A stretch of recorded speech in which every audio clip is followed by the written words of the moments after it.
Que le nom du Seigneur soit loué. Amen. Alléluia. Alléluia. Ah, le cantique qu'on a chanté, il est vivifiant. Amen. Moi, je ne sais pas pour vous, hein, mais moi, ça m'a fait du bien. Que Dieu soit loué. Merci, Seigneur. Merci d'être allé nous préparer une place.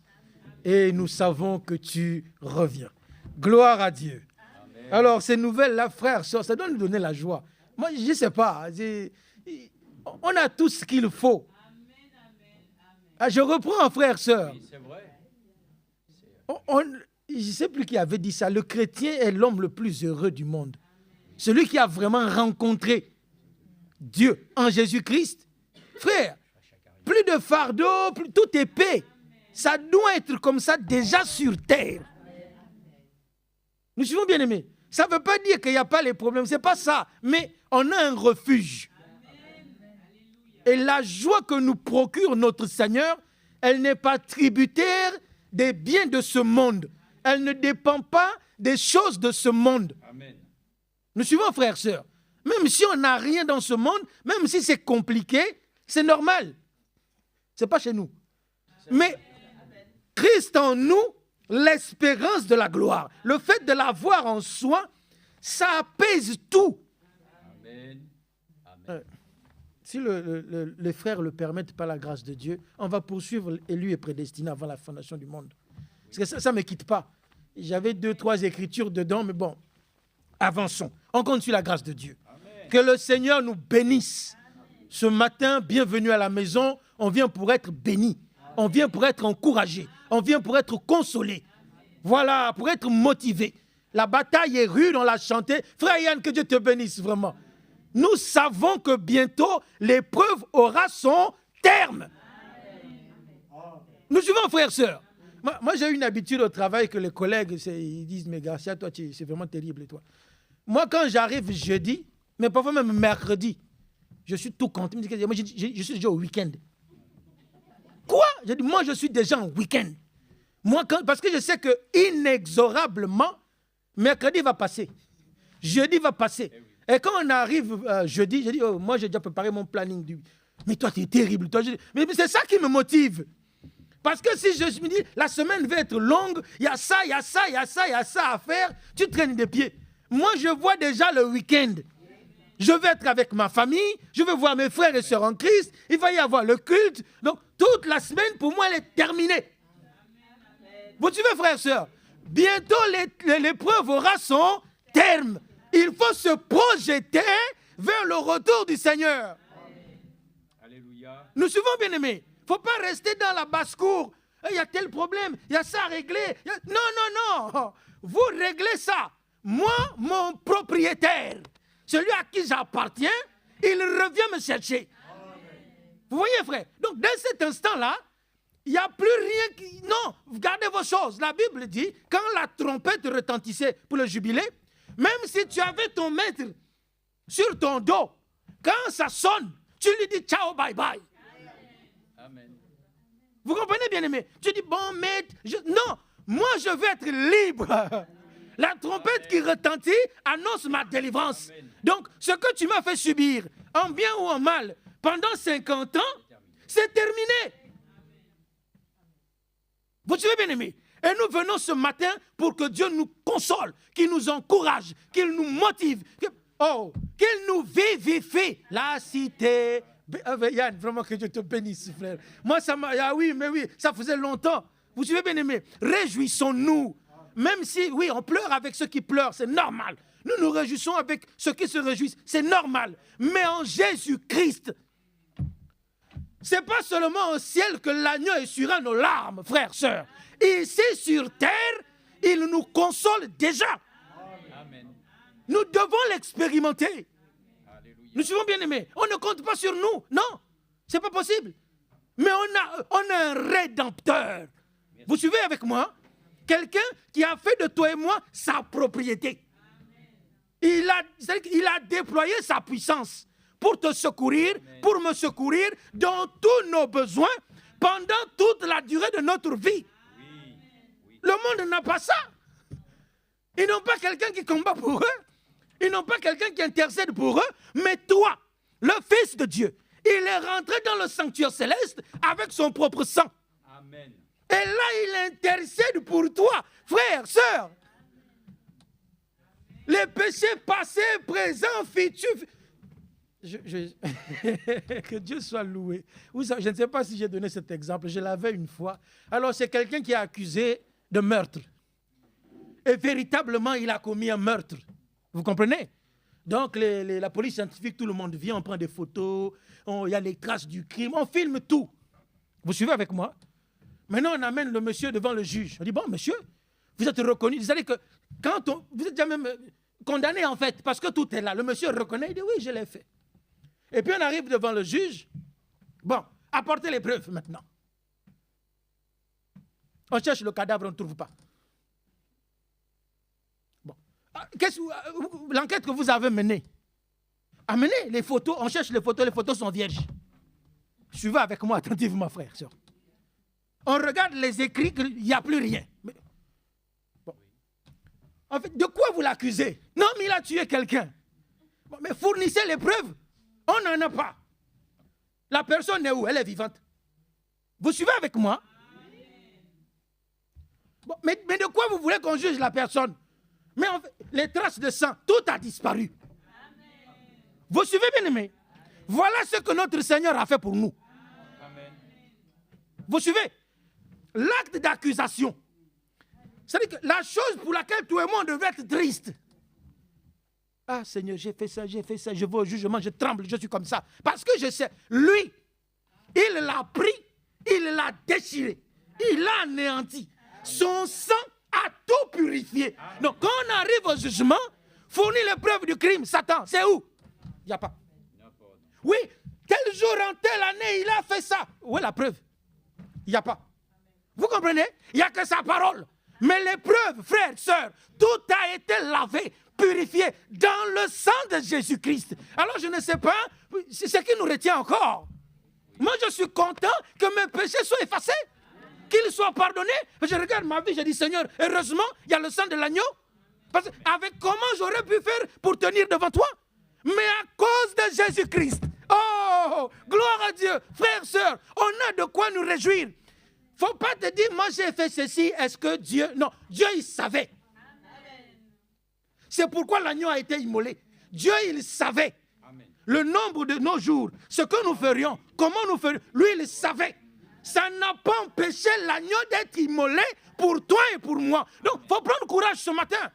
Nous venons comme nous sommes. Seigneur, je suis un humain, je suis mortel. Je suis faillible de multiples façons. Oui. Mais tu as fait une promesse. Amen.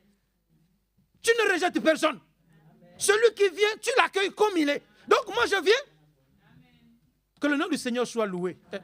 Le frère a parlé, il y a des noces. Ce n'est pas les invités qui cherchent comment s'habiller. Je reprends. Ce monsieur a organisé une fête pour son fils. Vous suivez avec moi? Et il a envoyé ses serviteurs aller me prendre, envoyer les invitations. Quand les dignitaires ou les personnes auxquelles l'invitation était destinée ont refusé, bon, partez dans les carrefours, cherchez-moi, amenez-moi les gens. Les gens qui venaient là, ce n'est pas à eux de s'arranger. Vous suivez avec moi? Dès l'instant où l'invitation, c'est-à-dire qu'on te la présente, quand tu la prends là, frère, sœur, oh gloire à Dieu, dès l'instant où tu acceptes l'invitation, tu rentres dans le processus de préparation pour rentrer à la salle des noces. Amen. Ce n'est plus à toi et moi de qu'est-ce que je dois ajuster. Non. Rentrons dans l'invitation, laissons celui qui nous a invités, celui qui prépare le carrosse. Si tu n'as pas de voiture, ce n'est pas grave. Lui, il sait. Il y a quelqu'un là-bas à 10 000 ou 200 000 kilomètres, il n'a pas la voiture. Est-ce qu'il a accepté mon invitation? Oui, allez le chercher. Amen. Vous suivez bien aimé? Que le nom du Seigneur soit loué. Alors, je prends 5 minutes. Gloire à Dieu. Amen. 2 Corinthiens chapitre 5. C'est des choses que nous connaissons. Nous sommes réconciliés avec Dieu. Amen. C'est à la suite de ce que le frère a prêché hier, que ce soit Hervé ou la prédication que nous avons écoutée de frère Franck ou de frère Branham. Il y avait beaucoup de choses dedans. Ah oui. Et depuis j'ai cette petite chose-là qui est là, mais avançons par la grâce du Seigneur. 2 Corinthiens 5, prenons à partir du verset 17. Bon, 17, c'est pas grave. Si quelqu'un est en Christ, il a une nouvelle création. Amen. Je reprends. Si quelqu'un est en Christ, il a une nouvelle création. Toi et moi, nous devons expérimenter ça. Alléluia. Est-ce que je suis devenu une nouvelle? La parole, frère, la parole, elle est la vérité. Elle ne ment pas. Si elle a dit que celui qui est en Christ, elle donne le résultat, il est une nouvelle création. Toi et moi, on doit demander à Dieu. Nous suivons, bien aimés. Si, quand j'ai cru, je vois que je ne suis pas une nouvelle création, ça ne veut pas dire que la parole est inefficace. Non. Je dois demander à Dieu. Seigneur, tu as dit que celui qui est en Christ, il doit devenir. C'est une obligation. Amen. C'est un état obligatoire. Amen. Vous suivez donc? Fais en sorte que moi, je devienne une nouvelle création. Et quand tu es une nouvelle création, ça se voit. Que le nom du Seigneur soit loué. Et ce n'est pas tout. Les choses anciennes sont passées. Amen. Ça doit passer. Oui. Pourquoi? Mais parce qu'on devient une nouvelle création. Alléluia. Vous suivez, bien aimé? C'est lié. Ce changement d'état de nature doit faire que les choses anciennes doivent passer. Et toi et moi, on doit voir dans notre vie que les choses anciennes sont passées. Amen. Gloire à Dieu. Et voici, moi j'aime ça. Voici toutes choses sont devenues nouvelles. C'est un processus. Gloire à Dieu. Et toutes choses doivent être nouvelles. Pour toi et pour moi, on ne doit plus continuer à voir les choses avec l'ancienne vie. Non. C'est vrai. Notre mental, notre perception des choses doit avoir été changée. Quand on rencontre Jésus-Christ, c'est ça qui se passe. Que le nom du Seigneur soit loué. Amen. Alors, Seigneur. verset 18, et tout cela vient de Dieu, qui nous a réconciliés avec lui par le Christ. Amen. Amen. Et qui nous a donné le ministère de la réconciliation. L'évangile, hein, quand on prêche l'évangile, il faut que ceux qui écoutent, le but même, c'est la réconciliation avec Dieu. Amen. Vous suivez avec moi? Les miracles, tout ça, Dieu l'a donné, c'est selon le besoin de la vie humaine. Mais le but de l'évangile, de la prédication, c'est que celui qui écoute, quand il entend, il reçoit, à la fin, il doit être réconcilié avec Dieu, pas avec celui qui prêche. Nous suivons, bien aimés. Ce n'est pas à lui qu'il faut être attaché. La prédication, même lui quand il prêche, il pointe Jésus-Christ. Amen. Amen. Nous suivons, bien aimés. Que le nom du Seigneur soit loué. Oui. Car Dieu était en Christ, verset 19, à réconcilier le monde avec lui-même, en n'imputant point aux hommes leurs offenses. Amen. Moi, je reprends, j'ai l'impression que on n'est pas dedans. C'est-à-dire en n'imputant point aux hommes leurs offenses. Les hommes avaient des offenses. Nous en avions tous. Mais en Jésus-Christ, Dieu, quand il vient en chair, il ne vient pas pour nous imputer encore. Non, au contraire. Il vient, il enlève tout. Oh, que le nom du Seigneur soit loué. Et il a mis en nous la parole de réconciliation. Gloire à Dieu. Amen. Alors pourquoi j'avais ça sur le cœur? On a ce monsieur-là, le frère Franck en a parlé même hier. Non, c'est dans la partie de la traduction de frère Branham. Qui fait le tour du monde, suivant attentivement s'il vous plaît, pour prêcher la paix et la réconciliation. C'est que je dis, je n'invente pas. Tout le monde voit ça. Mais pourquoi est-ce que notre frère Billy Paul ce matin nous parle de ça? La paix et la réconciliation se font dans l'amour et la vérité, dans la parole de Dieu. Amen. Nous suivons, bien aimés. Voilà quelqu'un qui appartient à un système qui, depuis le concile de Nicée, a fait la guerre à l'église de Jésus-Christ. Suivez attentivement avec moi, s'il vous plaît.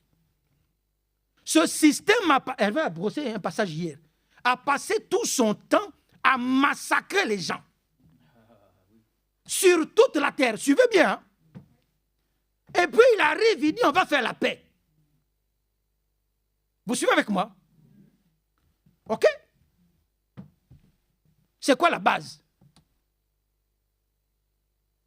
Tu ne te répands pas? Suivons avec moi. Est-ce que vous avez entendu la repentance? Pour dire, bon, moi je veux la paix. Parce que si on fait la paix, c'est qu'il y a eu un conflit. Il y a eu un désaccord. Donc, on a été en guerre. Vous suivez avec moi? Maintenant, tu veux qu'on se réconcilie. Très bien. Où est la repentance d'abord? Est-ce que tu reconnais que tu as mal fait? Parce que pendant près de 1500 ans, vous avez massacré des gens. Ah oui. Est-ce que tu as confessé qu'on a mal fait? Non. Est-ce que tu as confessé pour dire, voilà, nous nous sommes trompés, on a tué des gens pour rien, c'est eux qui défendaient la vérité, nous on était dans le... Est-ce que tu t'es repenti? Non. Est-ce que tu as demandé pardon? Non. Est-ce que tu t'es converti? Paul, quand il s'est converti, il a changé sa prédication. Vous suivez avec moi? C'est une ruse. Et le monde, le conseil œcuménique, les gens rentrent dedans. Les gens dont les pères, les mères, les ancêtres ont été massacrés. Aujourd'hui encore, c'est eux qui viennent rentrer dans un système où on leur dit seulement faisons la paix. Mais que Dieu ait pitié de nous. Oui. Quand on se répand, on reconnaît d'abord sa faute. Avant de me parler de paix. Et les gens, oui, on veut la paix, oui, unissons, sur un mensonge. Est-ce que tu as renoncé aux choses pour lesquelles tu as persécuté des gens? Tu changes ta prédication. Tu dis, ok, eux, ils avaient raison. Mon système avait tort. Donc, nous, on les a tués pour rien. On vous demande pardon. Maintenant, à partir d'aujourd'hui, on va prêcher l'évangile qu'eux, ils ont défendu, pour lequel nous les avons tués. Mais au lieu de ça, on balaye tout. On veut juste, non, faisons la paix. Nous sommes les enfants d'un même père. Ça, c'est des mensonges. Ah ben, c'est sûr, oui. Mais bien sûr, il ne faut pas rentrer dedans. Ce discours mielleux-là, il ne faut pas vous laisser avoir avec ça.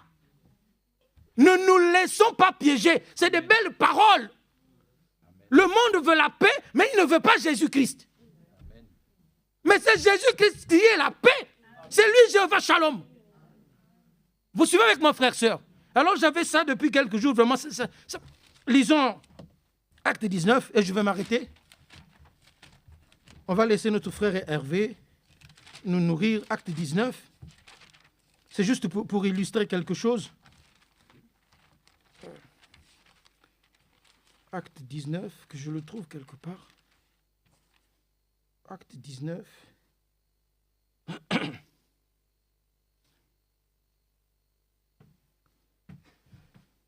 Alors, prenons à partir du verset 17. Alors carrément au verset 16. Comme ça, on est dans le contexte. Et l'homme dans lequel était l'esprit malin s'élança sur eux, se rendit maître deux d'entre eux et les maltraita de telle sorte qu'ils s'enfuirent de cette maison nus et blessés. Verset 17. Cela fut connu de tous les Juifs et de tous les Grecs qui demeuraient à Éphèse. Et la crainte s'empara d'eux, de tous. Et le nom du Seigneur Jésus était glorifié. Plusieurs de ceux qui avaient cru venaient... Suivez bien, s'il vous plaît. Plusieurs de ceux qui avaient cru venaient confesser et déclarer ce qu'ils avaient fait. Vous suivez avec moi? Par rapport à ce que nous venons de dire. Eux, ils ont mal fait. Quand ils ont cru la parole, la Bible dit qu'ils ont confessé et déclaré ce qu'ils avaient mal fait. Avançons. Verset 19. Et un certain nombre de ceux qui avaient exercé les arts magiques, ayant apporté leurs livres, les brûlèrent devant tout le monde. Vous suivez avec moi? C'est ça le fruit digne de la repentance. Tu corriges. Quand Zachée s'est repenti, il a corrigé. La Bible dit qu'il rendait au double. Paul, quand il s'est repenti, il a corrigé. Sa prédication a changé. Et même Ananias a dit, mais Seigneur, tu sais ce qu'il a fait? Moi, je l'ai choisi. Oui, amen. Vous suivez avec moi? Voilà comment les choses doivent être faites. La réconciliation, ça a ses étapes. Tu ne peux pas venir comme ça dire, bon, tu fais n'importe quoi, et puis tu viens, bon, passons l'éponge. Ça ne se passe pas comme ça. Tu blesses des gens, tu humilies des gens, tu vexes des gens, et puis après tu viens, bon, passons l'éponge, c'est pas grave. Non, frère, non, sœur. Il y a un processus. Il faut savoir s'humilier, reconnaître son tort, demander pardon, et quand c'est possible, réparer, se convertir. Ça veut dire changer de direction, changer la manière de faire. Amen. C'est ça qui prouve, qui montre que quelqu'un s'est repenti. Mais quelqu'un qui dit s'est repenti et il continue à faire les mêmes choses, il n'y a pas la repentance. Ce n'est pas sérieux. Que le nom du Seigneur soit loué. On va s'arrêter là. Vraiment, levons-nous ensemble, prions, et que le Seigneur vienne à notre secours ce matin.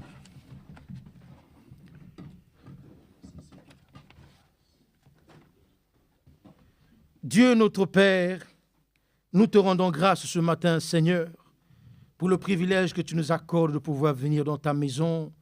Nous venons chargés, fatigués, assoiffés, dans tous les états possibles que tu peux voir, mais nous avons confiance que toi seul, tu es tout suffisant, que le nom de Jésus-Christ, ton Fils, est tout suffisant, qu'en lui, nous avons tout ce qui contribue à la foi et à la piété, tout ce qui contribue à la vie, tout ce qui contribue à notre préparation. C'est pourquoi ce matin, nous te supplions, aie pitié de nous. Vraiment que le sang de ton Fils puisse encore nous purifier. Oui, Seigneur, devant ta face, nous sanctifier et nous accorder de t'être agréable conformément au but pour lequel tu l'as envoyé. Viens ce matin parmi nous, Père, faire ton œuvre. Que la prédication de ta parole soit ointe de ton Saint-Esprit, de manière à ce que nous qui écoutions, Père, nous soyons connectés avec toi, nous soyons transformés, nous soyons saisis, secoués, Père, consolés, mais tout, selon le besoin du cœur de chacun, selon le besoin de l'âme ce matin.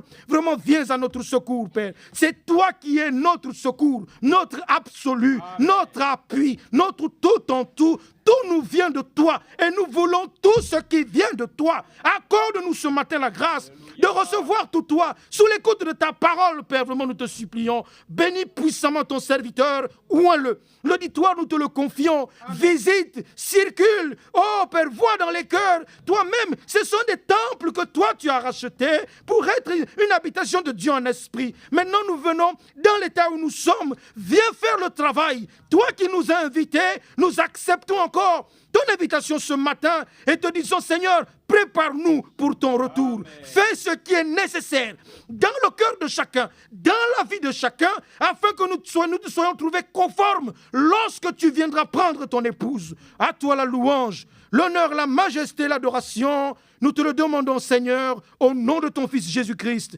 Amen. Amen. Que Dieu te bénisse. Toi aussi, Amen. Dieu te bénisse. Amen. Le Seigneur soit remercié, le frère. Non, vous pouvez vous asseoir. Merci. Le frère a demandé en sa prière un repas complet. Le Seigneur lui-même, il est notre nourriture. Au temps convenable, il a su nous donner ce dont nous avions besoin. Et je pense qu'aujourd'hui encore, il a de quoi satisfaire notre appétit. Frère Branham disait que pour lui, en tout cas, s'entretenir des choses de Dieu, c'était pour lui un jubilé gastronomique. Nous aimons ainsi ces expressions qui, pleines de douceur, mais pleines de véracité, nous donnent aussi envie d'avoir aussi cette même fougue. Je ne sais pas si l'écoute de la parole de Dieu procure en nous ainsi cette situation ainsi extrême, mais enfin, nous croyons qu'en tout cas, il peut le créer en nous. Il sait créer en nous le vouloir et le bien faire. Donc nous sommes très reconnaissants. Il est le pain complet. Et j'aime bien lorsque vous avez dans les boulangeries les différents types de pain. Vous avez des pains de toutes sortes, mais il y a un pain qui répond aux besoins. C'est le pain complet. Et je crois que Jésus a pu le dire aussi dans Jean, n'est-ce pas, dans cet évangile merveilleux de salut et d'évangile qui apporte la bonne nouvelle, c'est qu'il est le pain de vie. Alors nous sommes heureux parce que nous avons un pain de vie complet aujourd'hui. Dieu n'a pas ainsi laissé de côté des éléments qui pourraient ainsi nous manquer. Frère Franck le rappelait hier, et nous savons encore que lorsque nous écoutons les prédications qui sont associées, notamment dans ces services de soir, où nous entendons Frère Branham aussi, et nous entendons Frère Franck, tout ça c'est merveilleux, ça se complète. Et nous sommes heureux lorsque Frère Branham lui-même est ainsi vraiment... disons, il explique lui-même qu'en ce temps-là, parce que lui-même n'aimait pas le dire, il dit, vous dites que je suis prophète, mais enfin, bon, moi je ne suis pas, mais nous avons reconnu qu'il était le prophète promis. Et nous avons reconnu que c'était, à travers le ministère de Frère Franck aussi, le temps de distribuer la nourriture au temps convenable. Mais il fallait qu'il y ait quelque chose qui se passe de particulier, c'est que Dieu d'abord, ainsi puisse satisfaire la prophétie qu'il avait donnée déjà depuis longtemps, c'est que lui-même, il allait rétablir, qu'il allait restaurer. Alors, j'aimerais parler avec vous de ça, et je me suis dit en moi-même, restaurer, rétablir, mériterait que nous puissions traiter les choses une fois la restauration et une fois la restitution. Mais en fin de compte, quand on regarde bien, la restitution et le rétablissement sont liés ensemble. Alors c'est difficile de pouvoir ainsi les séparer. D'abord, on ne peut pas, ils sont liés ensemble. Alors on va essayer de voir globalement. D'ailleurs, pour vous, est-ce que la restitution et le rétablissement de toutes choses sont homogènes, ou est-ce que vous comprenez les choses de telle manière que vous en voyez deux? C'est-à-dire, vous voyez une restauration, un rétablissement, et on ne voit pas forcément ainsi le lien entre les deux. Mais on va voir, essayer de comprendre ensemble, et je le crois en tout cas que le frère Branham a pu dire cette chose que j'ai notée, que j'ai retrouvée en tout cas ici dans l'écriture de ces brochures, c'est qu'il dit, et nous avions parlé de ça hier, qu'à travers ainsi ce message prophétique qui nous a été donné, la joie du salut donc est redevenue dans l'Église. C'est-à-dire qu'ainsi, la parole originale, parce que Frère Branham a prêché deux messages très importants. La parole originale et la semence originale. Hein. Et puis, il prêche aussi, la balle n'héritera pas avec la semence. Donc, vous savez, il y a un message qui dure 5 heures, je crois. Il est très, très long, hein, mais il est consistant, c'est normal, puisque c'est un pain complet. Donc, il faut traiter tous les sujets. Donc, il parle de ces choses merveilleuses, et il parle qu'ainsi, ce message biblique promis pour la fin des temps, qui nous a été donné, nous a été prêché sans retenue. De la même manière que Paul a prêché tout le conseil de Dieu, Dieu nous a tout prêché. Mais à la différence, c'est que les mystères cachés, rappelons-nous dans Apocalypse 10, le mystère de Dieu. Mais le mystère de Dieu contient en lui-même les mystères cachés, qui nous ont été révélés. C'est merveilleux, hein. Nous sommes dans un temps où, frère et sœurs, la différence avec tous les enseignements qui peuvent être donnés dans toutes les églises, c'est que nous croyons réellement que le Seigneur lui-même a révélé sa parole telle qu'ainsi il avait été promis, notamment à travers l'ouverture des 7 sceaux. Donc il dit simplement ça, la joie du salut est liée à la restauration de la foi dans l'Église. Bon, alors, écoutez, reprenons-le, la joie du salut est liée à la restauration de la foi dans l'Église. Alors tout ça se trouve où? On peut le reprendre ensemble parce que c'est lié à ça. Alors d'abord, le frère, quand il nous a lu ce passage merveilleux de l'Écriture, moi tout de suite je fais le lien et je pense que vous pouvez ainsi vous-même directement le relier à cette écriture de 1 Colossiens et chapitre 13. Moi ça m'a toujours touché. Maintenant je peux le dire qu'à chaque fois lorsque j'entends ça, je rapproche ça de ce qui nous a été réellement ainsi mis en valeur lorsqu'il est écrit « Il nous a délivrés », chapitre 1 de Colossiens, verset 13, « Il nous a délivrés du pouvoir des ténèbres et nous a transportés dans le royaume de son Fils bien-aimé. » Amen. Et précisé de son amour. Bon, déjà, avec ces choses-là, nous sommes transportés. Nous sommes déjà ainsi invités à pouvoir non plus regarder simplement aux choses visibles, mais aux choses invisibles.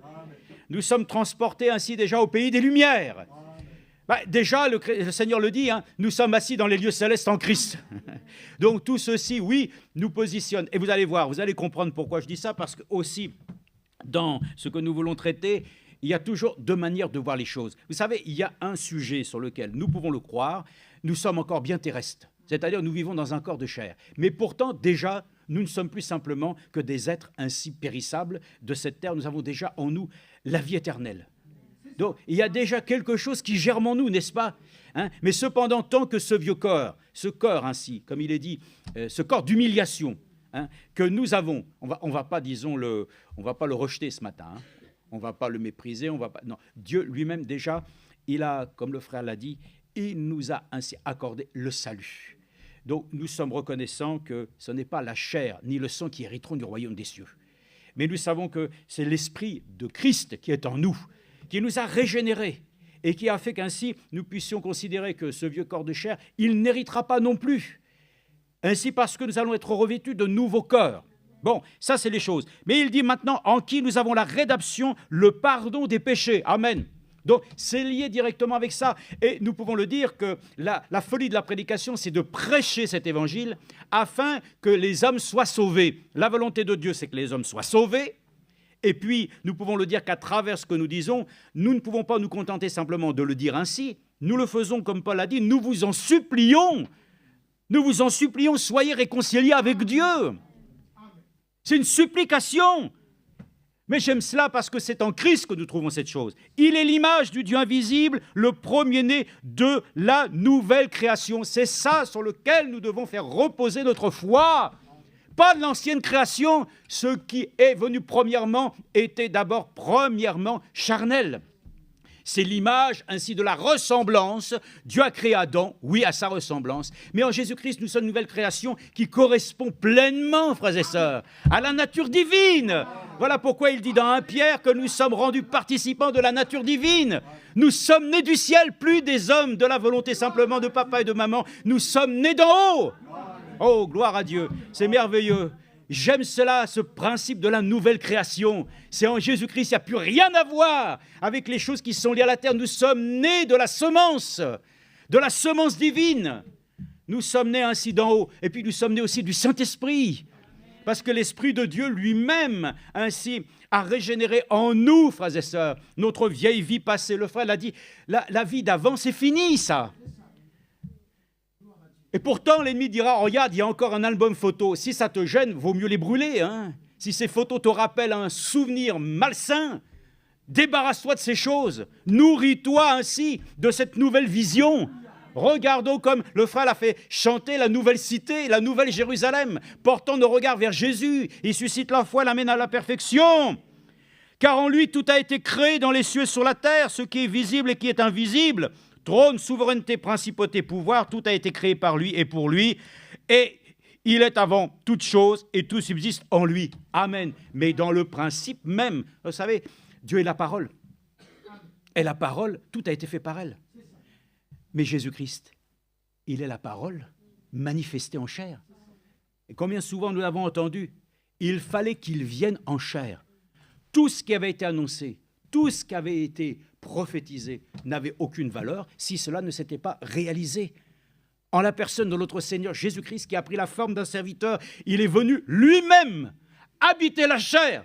Et la plénitude divine habitant corporellement en lui a pu ainsi expier nos péchés en se laissant aller lui-même volontairement comme un agneau qu'on amène à la boucherie. Il n'a pas ouvert la bouche.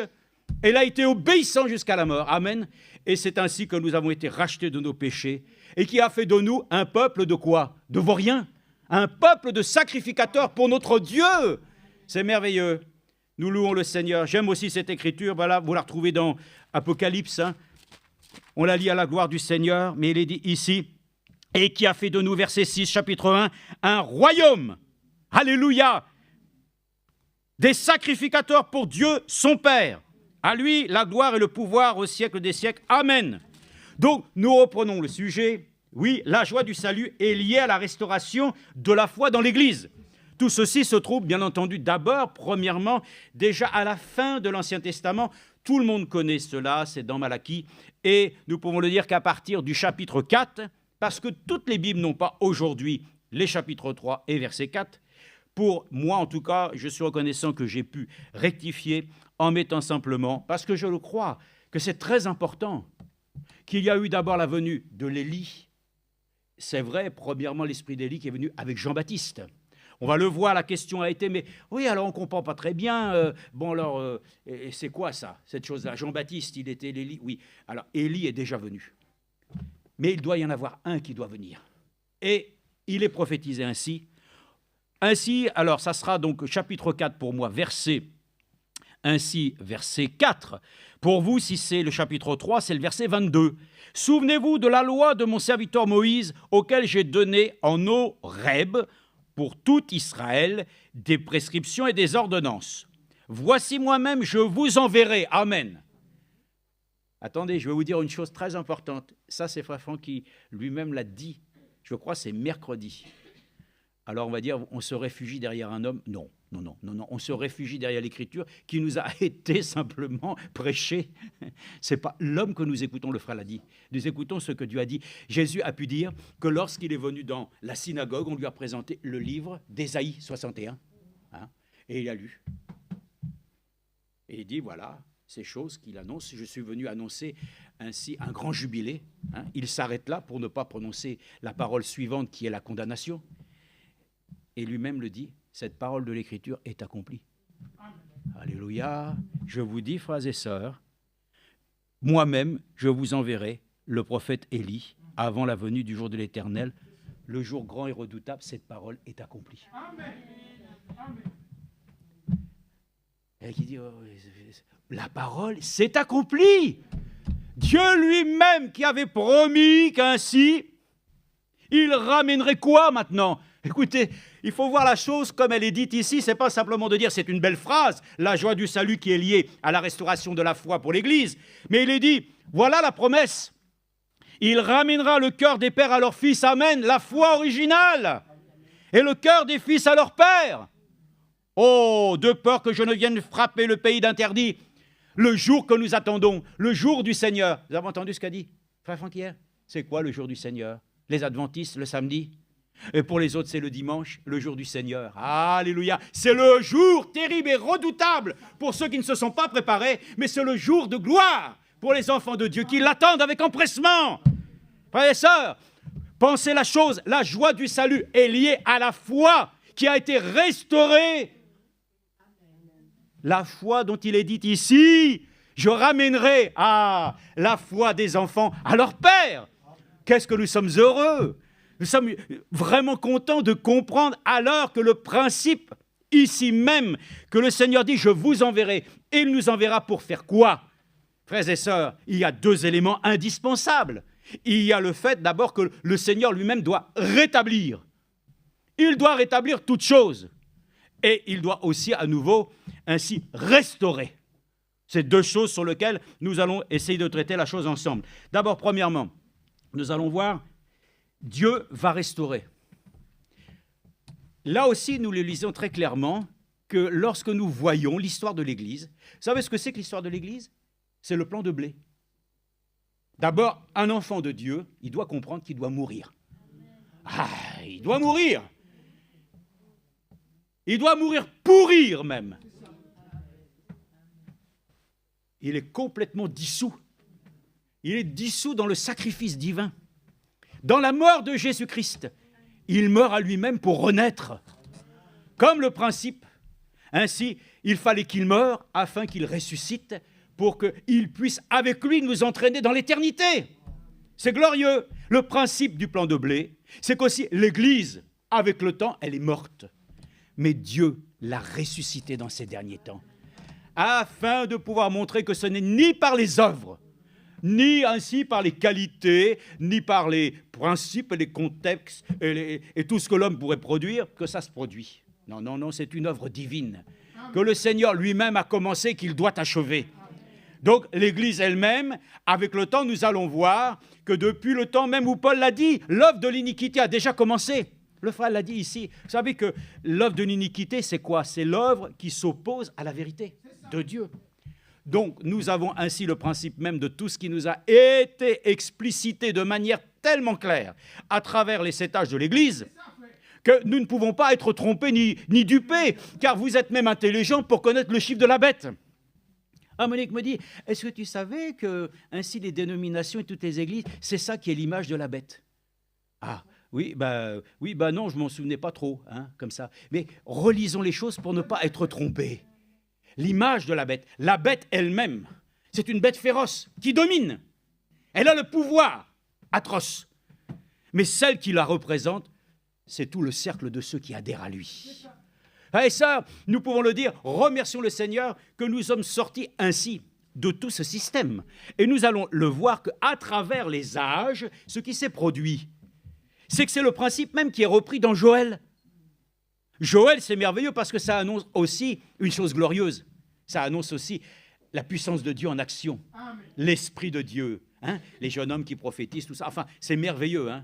Bon, on pourra le lire tout à l'heure. Mais il y a aussi un principe par lequel il est annoncé aussi qu'il va y avoir ainsi un processus terrible qui va venir ainsi manger.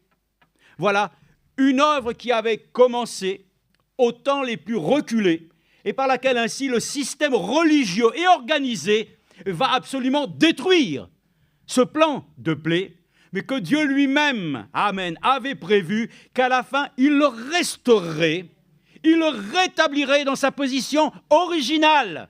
Et nous sommes très heureux parce qu'aujourd'hui, par la mort de Jésus-Christ, nous avons repris position. Nous étions déchus, nous n'avions rien. Enfin bref, nous étions absolument perdus. Mais Dieu lui-même nous a accordé la grâce de pouvoir ainsi nous rétablir dans la position d'enfants de Dieu. nous sommes maintenant ainsi dans sa communion.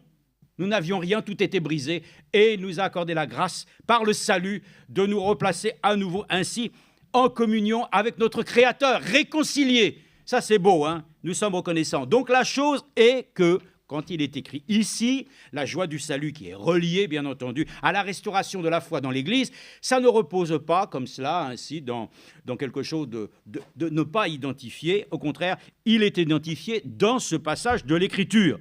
Et il est dit, ainsi donc, que le Seigneur, dans sa grâce, doit ramener la foi originale, celle de nos pères. Nous devons y retourner. C'est pour ça que nous pensons que réellement, toute l'Église elle-même est fondée sur la foi, ainsi sur le fondement des apôtres. Alors, nous sommes reconnaissants à Dieu. Alors, pour cela, nous allons lire quelques Écritures pour montrer celle-ci déjà. Premièrement, il faut savoir d'abord qu'est-ce que c'est qu'une restauration et un rétablissement.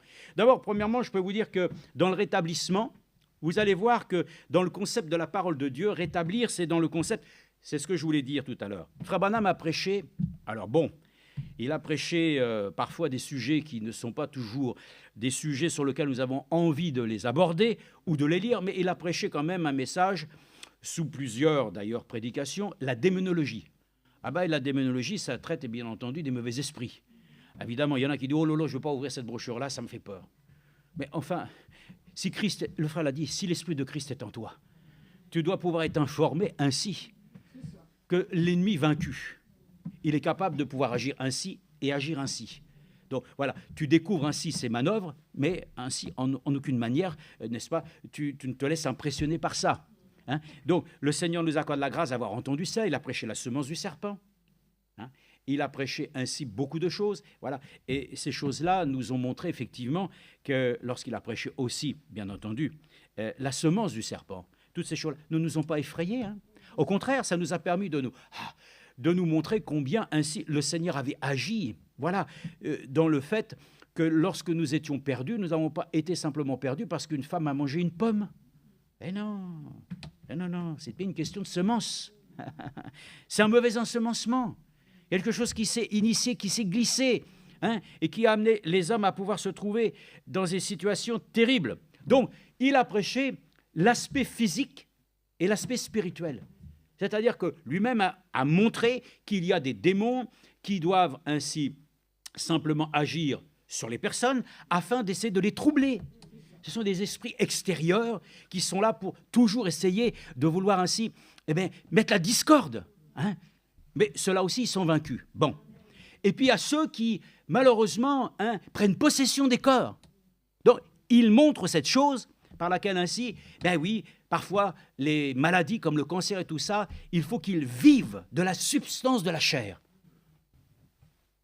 Mais là aussi, ils sont vaincus par la puissance de Dieu. Mais ce n'est pas chose aisée, n'est-ce pas, des fois de les voir ainsi quitter. Mais c'est là qu'ainsi, les enfants de Dieu, ainsi, se préservent sous le sang. Ils invoquent le Seigneur, qu'il le garde.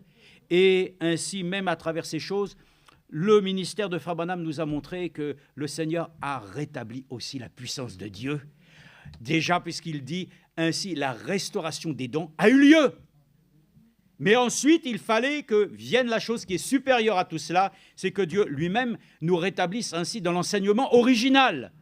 Donc, il y a une manière de voir les choses qui sont exactement de la même manière. Lorsque nous parlons ainsi de restaurer, Dieu parle de choses qui sont attraits ainsi à un domaine spirituel. Mais lorsqu'il est parlé qu'il va rétablir, le rétablissement, frères et sœurs, est une chose qui est liée ainsi à une manifestation matérielle, si vous voulez. On va le voir comme ça dans la mesure où il est parlé de Élie. Élie, celui qui, bien entendu, a été confronté à une grande épreuve, c'est-à-dire de voir ainsi 400 prophètes qui se sont révélés être des faux, sous une mauvaise onction. C'est ainsi comme aujourd'hui, il y a les faux oins. Donc ils étaient ainsi des faux oins. Hein. Mais il y avait Élie lui-même. Mais avant que ne puisse venir la puissance de Dieu, il fallait qu'il fasse quoi? Il fallait qu'il rétablisse l'autel. Il fallait d'abord la chose. Ça, c'est une chose qu'on va lire ensemble. Regardez combien ainsi... Nous allons le lire, dans Ésaïe. Donc nous allons le lire dans... Oui.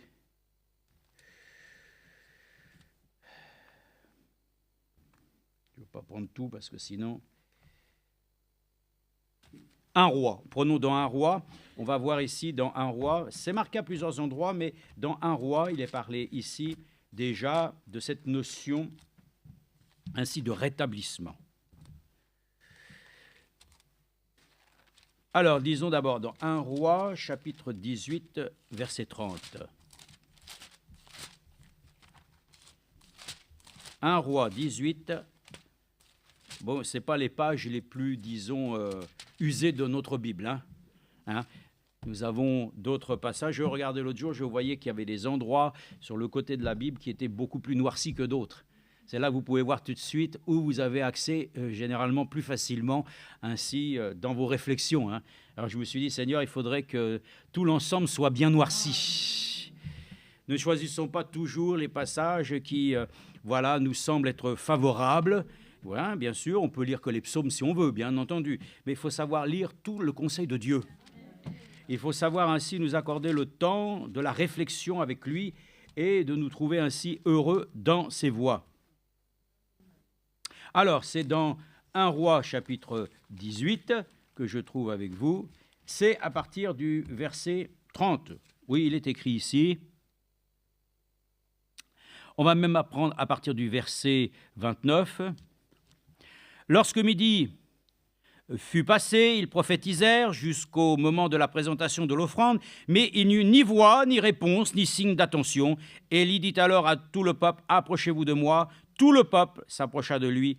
Alors Élie rétablit l'autel de l'Éternel qui avait été renversé. Amen. Élie prit 12 pierres, d'après le nombre des tribus du fils de Jacob, à qui la parole de l'Éternel avait été adressée en ces termes. Israël sera ton nom. Il bâtit avec ses pierres un autel au nom de l'Éternel. Il fit autour de l'autel un fossé de la capacité de 2 mesures de semences. De semences. Amen. Alors ensuite, il fait les détails et tout ça. Ce qui est important, c'est de voir que Élie rétablit d'abord l'autel. Ah, ça c'est important ça. Hein. Le rétablissement. Est-ce que vous savez où tout se tient ici? Regardez dans Matthieu 17. Ça a été dit hier soir encore une fois, hein, c'est très important de voir ainsi comment la chose doit commencer, avant que Dieu puisse même restaurer des choses. Il doit aussi rétablir ta vie. Il faut que nous puissions voir notre vie reconstruite. Amen. Et c'est ce que Dieu va faire dans cet âge. Tout a été bousillé. Et nous allons le voir, Frère Branham l'explique, nous allons en lire une partie. Nous allons voir que l'Église, soi-disant inspirée de Dieu, n'a fait qu'ajouter toujours de nouvelles conceptions, déformer, tordre le sens des Écritures pour en arriver à un moment donné à ce que l'Église elle-même n'existe plus sous son fondement initial. Mais Dieu, dans sa grâce lui-même, nous a fait l'honneur de recevoir un message prophétique afin que nous trouvions la cause réellement de notre rétablissement. Alors, il dit dans Matthieu, chapitre 17, je crois que ça a été dit hier soir encore dans la prédication, et on va le relire ensemble, Matthieu, chapitre 17, il est dit ici, Matthieu 17, verset 10, « Les disciples lui posèrent cette question, « Pourquoi donc les scribes disent-ils qu'Élie doit venir d'abord ?» Il répondit, « Il est vrai qu'Élie vient rétablir toutes choses. » Amen. Il vient rétablir toutes choses. Donc, vous voyez bien dans quelle situation nous nous trouvons. Il y a un rétablissement de toutes choses. Mais je vous dis qu'Élie est déjà venu et qu'ils ne l'ont pas reconnu et qu'ils l'ont traité comme ils l'ont voulu. De même, le Fils de l'homme va souffrir de leur part. Amen. Quand il est parlé d'Élie qui vient rétablir toutes choses, je peux le croire de tout mon cœur qu'il est écrit ici, comme nous l'avons entendu, et ainsi même, tous les mystères de Dieu nous ont été révélés. Et frères et sœurs, quand Dieu révèle sa parole, ça fait quelque chose en toi. D'abord, premièrement, laissons la parole de Dieu nous toucher.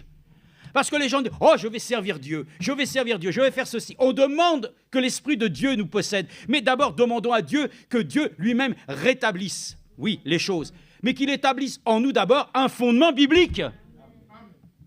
Il faut qu'il y ait un fondement biblique. Dieu peut reconstruire nos vies, mais d'abord, laissons lui-même établir en nous le fondement de sa parole. C'est important. Oui, alors il est dit, il est vrai qu'Élie vient rétablir toutes choses. Je le crois, frères et sœurs. Il a rétabli, comme ainsi nous le voyons ici dans l'Écriture. Alors Élie rétablit l'autel de l'Éternel qui avait été renversé. Amen. Il faut rétablir les choses. Mais pour cela, je peux vous le dire ici, même dans l'Écriture ici, dans 2 Chroniques 15.8, vous le trouvez également, dans 2 Chroniques 15.8, on le lit ensemble, c'est pour que nous puissions voir que ces choses-là étaient déjà bien présentes dans l'Ancienne Alliance.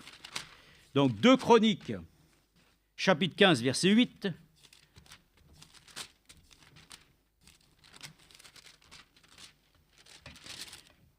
Après avoir entendu ces paroles, bon, même verset 7, vous donc soyez fermes et ne laissez pas vos mains s'affaiblir, car il y a un salaire pour vos actions. Après avoir entendu ces paroles et la prophétie, Odeb, étant prophète, Asa s'affermit et fit disparaître les abominations de tout le pays de Juda et de Benjamin et des villes dont il s'était emparé. Dans les monts d'Éphraïm, il restaura l'autel de l'Éternel, qui était devant le vestibule de l'Éternel. Il rassembla tout Juda et Benjamin et ceux d'Éphraïm, de Manassé, de Simon qui avaient imaginé parmi eux, car un grand nombre de gens d'Israël se joignirent à lui lorsqu'ils virent que l'Éternel son Dieu était avec lui. Amen.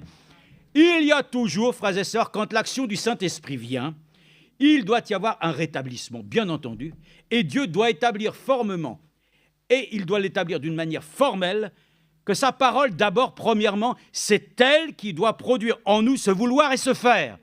Les gens veulent rétablir les choses. Les gens voudraient tellement que l'Esprit de Dieu se manifeste, la puissance de Dieu vienne, mais ils n'acceptent pas d'abord que les choses soient établies sur la révélation.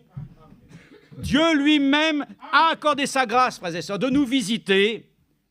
Et s'il y a rétablissement, c'est parce que Dieu lui-même... Regardez, j'ai pris ça. La définition. Rétablir, c'est établir à nouveau ce qui a été oublié et altéré. C'est remettre en état. Bon, quand vous lisez alors ces choses-là, vous êtes content de pouvoir le dire que lorsque vous parlez de rétablissement, c'est dans son état ancien, voilà, originel, dans sa forme première. Remettre à l'état primitif. Amen. Donc le Seigneur lui-même, dans sa grâce, veut que nous puissions saisir que lorsque il y a ainsi rétablissement, il faut replacer les choses d'abord, premièrement, qui étaient à l'origine. Enfin, et ça, un enfant de Dieu, il doit accepter d'abord, le frère l'a dit, il doit accepter la parole, frères et sœurs, qui l'amène à la repentance. L'Église l'Église catholique, oui, on leur a dit, voilà, alors, c'était l'ancien pape, mais il a dit, oui, mais ceux qui étaient avant, ils ont fait beaucoup d'erreurs. Voilà. Mais nous, maintenant, nous partons sur un bon principe par lequel ils rejettent la faute sur les autres. Hein. Mais comme dans cette affaire-là, ils ne reconnaissent pas, avec une repentance sincère, que toute l'Église catholique elle-même s'est trompée. Bon, alors, donc, ça veut dire qu'on continue dans la même chose. Hein. On ne peut pas effacer, frères et sœurs, le passé comme ça, comme le frère le dit, avec une éponge, ou alors, vous savez, avec une ardoise. Hein. On passe la chose, il y a l'ardoise magique. On fait les choses quand on était gamin, et après on tire dessus, et hop, ça efface tout. Hein. Il n'y a plus rien. Hein. Sauf que si vous regardez bien, il y a encore les traces. Que quand le Seigneur lui-même efface nos transgressions, il n'y a plus rien qui apparaît. Mais là, il y a encore toutes les œuvres du passé qui apparaissent. On revient et on refait les mêmes choses. Ah, frères et sœurs, nous sommes heureux que le Seigneur nous ait montré dans sa grâce que réellement l'enfant de Dieu qui vient au Seigneur, d'abord il laisse la folie de la prédication le toucher. Il est en lui un fondement solide. C'est par cette révélation, frères et sœurs, parce que ce n'est pas par autre chose. Hein. Ce n'est pas par une compréhension, il me l'a dit, j'ai compris, oui, il a fait comme ça, lui, et moi je vais faire pareil. Non, c'est personnellement que Dieu s'est révélé à ton cœur. Il a établi en toi cette certitude par laquelle, justement, ta vie va être rétablie. Dans la mesure où tout ce qui avait été ainsi séparé de la communion avec Dieu, Dieu te le redonne. Il te le restitue. Amen. Pour qu'ensuite ta vie soit toute reconstruite. Il va restaurer ton âme. Il va redonner ainsi la joie du salut afin que la foi qui t'anime va servir le Dieu très haut. Donc les choses sont très importantes. Il y a le côté d'abord de ton âme. Dieu travaille d'abord dans ton cœur. Et puis ensuite, ta vie elle-même qui est restaurée. Vous savez, Israël aussi a été restauré. Hein. de cette vie qui était du passé. Mais pour l'instant, eux-mêmes, ils ont devancé les choses. Ils sont une nation prospère, mais n'ont pas encore reconnu le Messie. Mais le Seigneur, bientôt, va se révéler à eux. Donc, ils ont un principe. Aujourd'hui, tout va bien. Ben, il faut qu'ils continuent à lutter, bien entendu. Et puis, ils n'ont toujours pas de temple. Et voyez-vous, donc, il y a des choses pour eux qui sont encore dans une grande attente. Mais pour nous, frères et sœurs, l'attente est différente. Nous attendons la venue du Seigneur pour qu'il vienne nous chercher. Nous n'attendons pas la venue ainsi simplement d'un Messie pour venir nous sauver. Il nous a sauvés. Donc, ce qu'il va faire, il va maintenant restaurer pleinement ainsi son Église, en la manifestant ainsi sans tache, ni ride, ni rien de semblable. Et nous allons voir que le processus déjà divin nous a montré que déjà l'Église elle-même aujourd'hui a été restaurée. Maintenant, ce qu'il faut, c'est que nous-mêmes, nous puissions ainsi passer ainsi de la foi à la vue, que nous puissions ainsi revêtir de nouveaux cœurs. Mais ça, c'est le temps que le Seigneur lui-même nous a imparti, c'est le temps de la grâce, et on ne peut pas le devancer. Donc, laissons le Seigneur lui-même achever ce qu'il a commencé. Mais vous allez voir bientôt l'Église restaurée dans sa plénitude. Oh là là! Alors là, ça sera comme à l'origine, l'effusion du Saint-Esprit prendra le contrôle, alléluia! Il n'y aura plus besoin de dire simplement ainsi quelque chose de soi-même. L'Esprit lui-même parlera.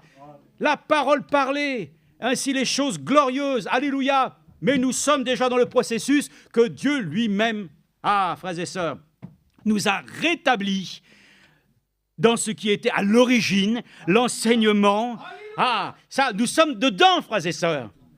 Et pour l'instant, dans ton processus humain personnel, la même chose. Dieu a établi en toi avec certitude que ce Jésus est ton Seigneur et ton Sauveur et qu'il est en train pleinement ainsi de pouvoir reconstruire ta vie et il nous restaure de jour en jour. Amen.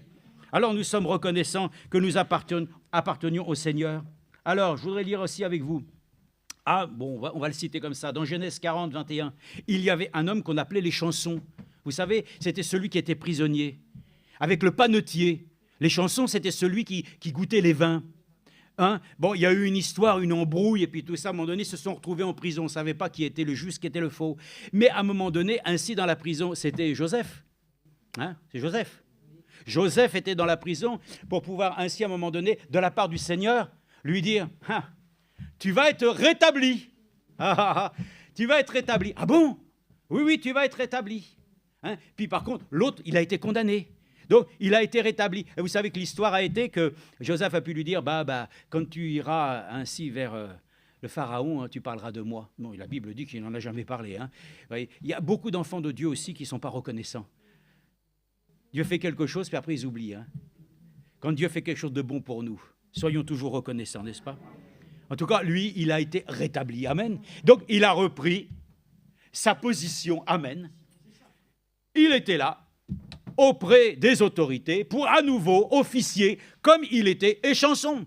Frères et sœurs, nous remercions le Seigneur, qu'à nouveau, le Seigneur lui-même nous rétablit ici, en tant qu'enfants de Dieu. C'est notre position en Christ qui détermine ainsi notre positionnement pour l'enlèvement.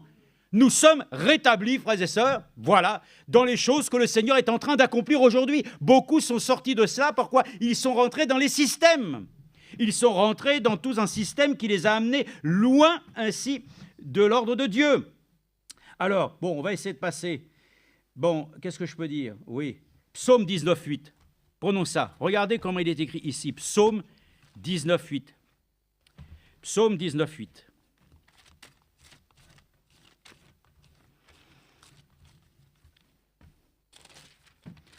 Le psaume 19.8.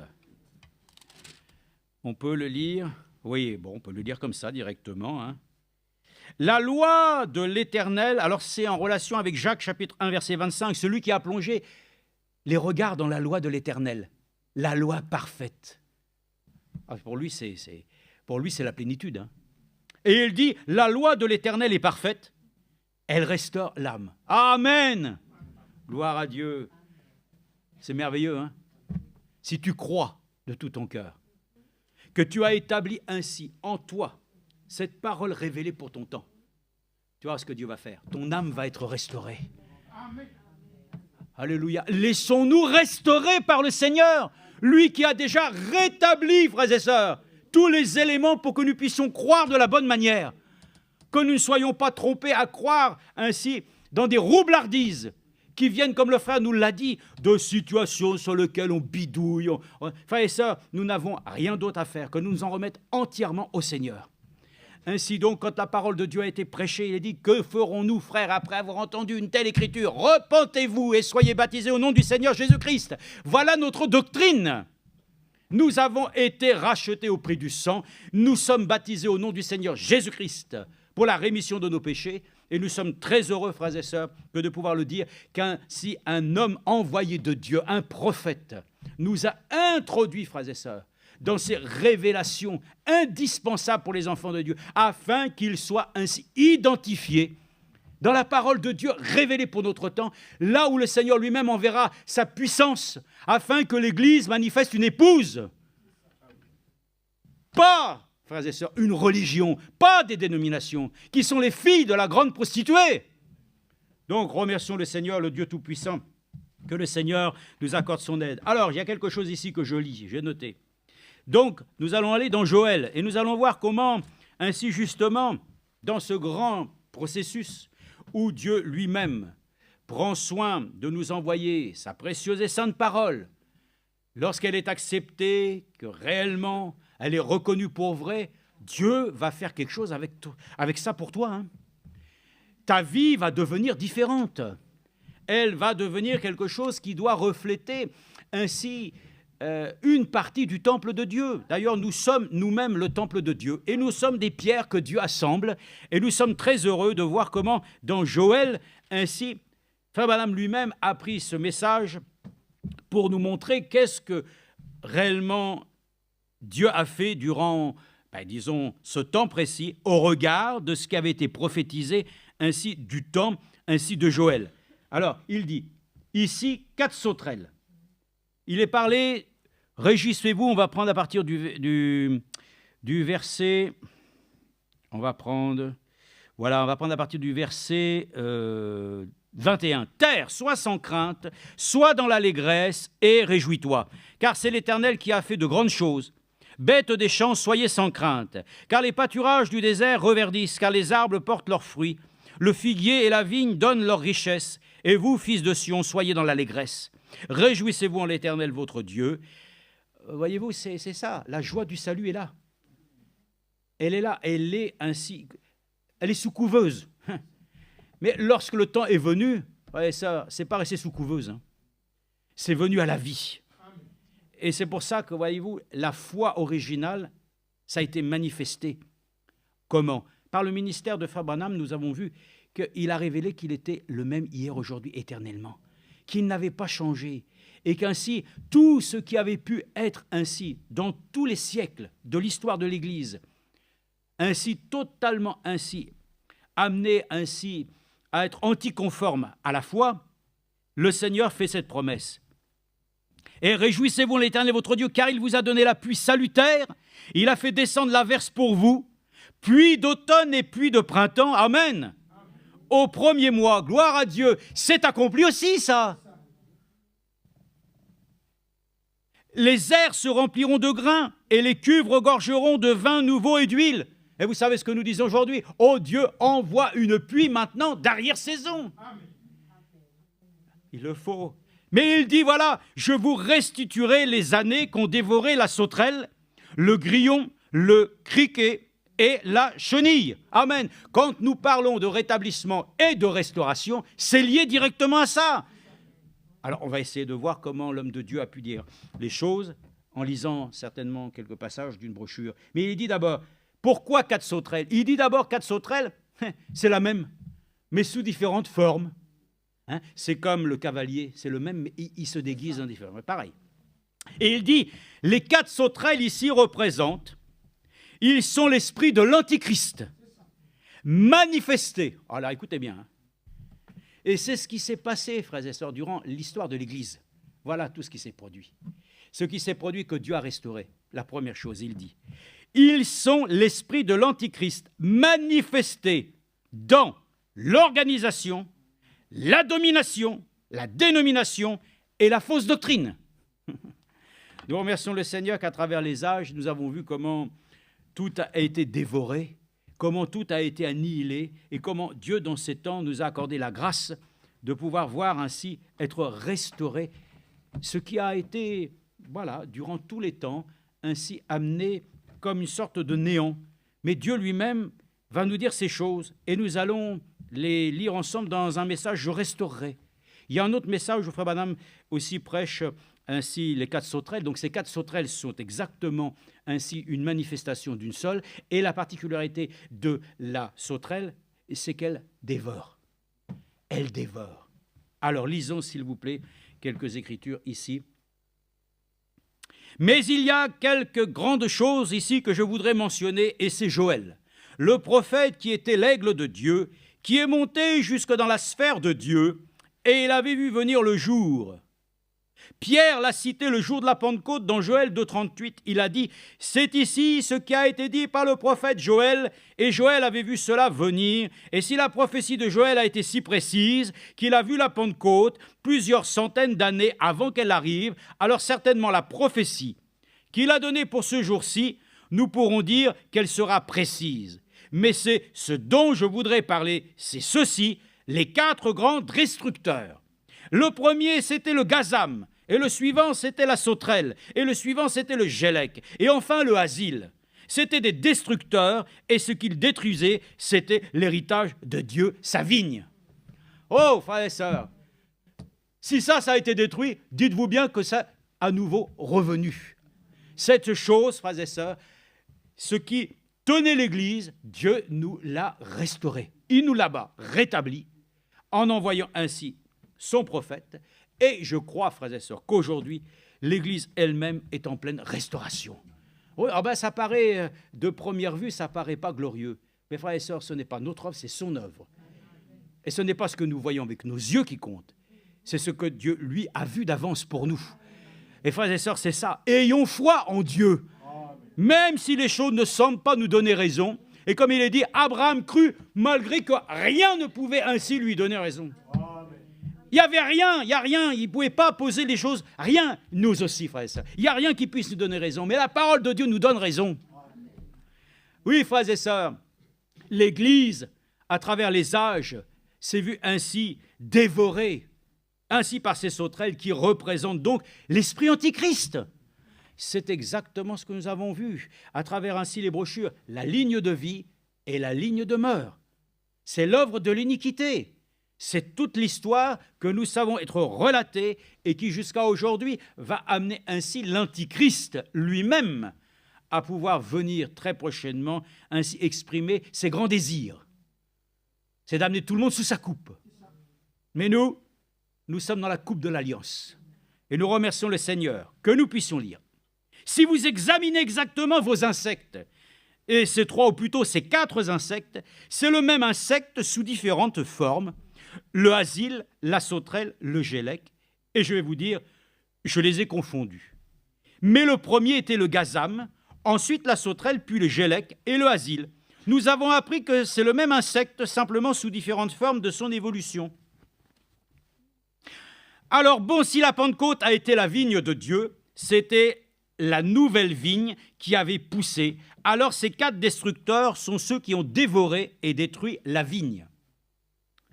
Maintenant, voyons ce que la Pentecôte avait et voyons ce qui nous manque. Puis, nous devrions découvrir ce que sont ces destructeurs, qui ils sont. Eh bien, qu'est-ce qu'il a fait cela? Maintenant, la première chose que la Pentecôte a produite, c'est l'amour fraternel. Elle a détruit les murs de séparation et a créé une fraternité, à tel point qu'il avait tout en commun, du temps de la Bible, une fraternité. Paul a parlé de cette fraternité et il a présenté tous les dons de l'Église de la Pentecôte. Il a dit ensuite dans 1 Corinthiens 13, « Quand je parlerai les langues des hommes et des anges, si je n'ai pas cet amour qui crée la fraternité, je ne suis rien. » Amen. Et quand j'aurai la science de tous les mystères de Dieu, je ne suis toujours rien sans l'amour pour les frères. Amen. Combien nous comprenons alors celui qui était la pierre angulaire, que beaucoup ainsi ont rejeté, ils se sont fracassés, doit devenir pour toi et pour moi la pierre de fête, qui est juste ainsi accolé l'amour divin à l'amour fraternel. Et ça, nous sommes dans l'âge de l'amour fraternel. Dieu a restauré ce qui avait été dévoré dès les premiers temps, de briser l'amour fraternel. C'est pour ça que vous pouvez voir ainsi dans le plan de B, ainsi, Frère Madame l'exprime très bien, il dit, il y a d'abord la tige, il y a ainsi à l'intérieur de la tige la sève, et ainsi sur la tige les feuilles, et ensuite en haut, vous avez ainsi l'épi. Et il montre ainsi qu'à travers ainsi les temps, ce que Dieu ainsi a restauré premièrement, c'est ce qui avait été dévoré dans les temps les plus anciens, hein, c'est la communion fraternelle. Alors le psaume 133 doit retrouver ainsi sa plénitude. Est-ce que vous voyez l'amour fraternel, vous, aujourd'hui, tel qu'il devrait l'être? Il a été restauré pour autant. C'est-à-dire, il nous a été rétabli les moyens de le laisser lui-même nous amener ainsi à cet amour primitif. Ne savez-vous pas qu'on les reconnaissait qu'ils étaient des disciples du Seigneur parce qu'ils s'aimaient? Je ne sais pas, je vous l'ai déjà dit, je ne sais pas si nous sortons tous aujourd'hui dans Vénitieux cet après-midi, je ne sais pas si les hommes ou les femmes vont nous reconnaître comme les disciples du Seigneur. Ça serait souhaitable qu'ils nous reconnaissent parce que nous nous aimons les uns les autres. Mes frères et sœurs, ce qui a été redonné à l'Église, c'est ce qui a été ôté depuis le départ. Et il dit, Jésus a dit ceci, « Tous reconnaîtront que vous êtes mes disciples si vous avez de l'amour les uns pour les autres. » La Pentecôte avait cela. Je parle de la Pentecôte, je veux dire le premier groupe des apôtres et des disciples. Voilà pourquoi nous devons retourner à la foi de nos pères. Je passe.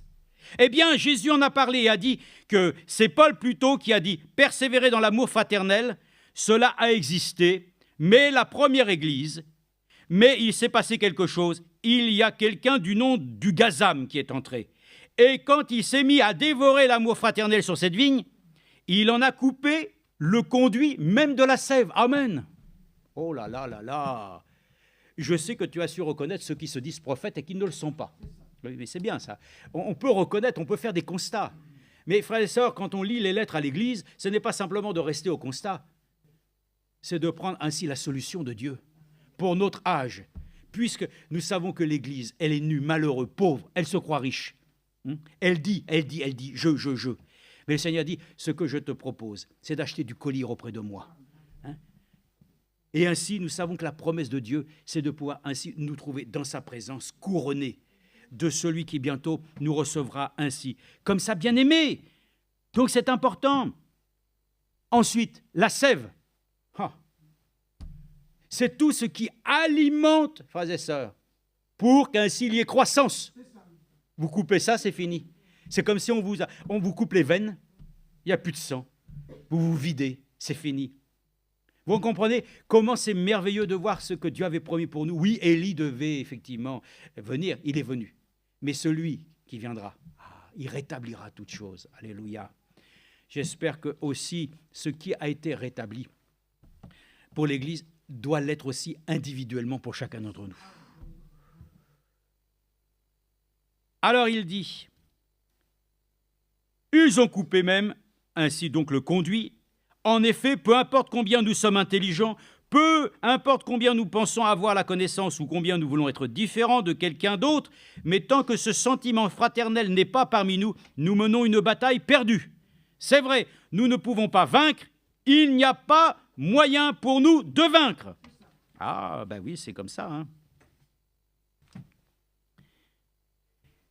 Je lis un peu plus loin, c'est à partir du verset 19. Maintenant, le prochain grand insecte qui apparaît, c'était la sauterelle. Et c'était lui qui a détruit l'unité entre les croyants. Dans la Bible, à la Pentecôte, il y avait l'unité. Et ces gens étaient d'un seul cœur et d'un commun accord. Et Paul a dit, je pense, dans Romains chapitre 7, que rien ne peut nous séparer de, chapitre 8 de Romains, de l'amour de Dieu qui est en Christ Jésus. Je n'ai jamais dit ceci auparavant chez les pentecôtistes, ni chez qui que ce soit, mais voyant la très grande pression qui a été exercée sur moi, c'est pourquoi j'en suis arrivé à faire cela ce matin.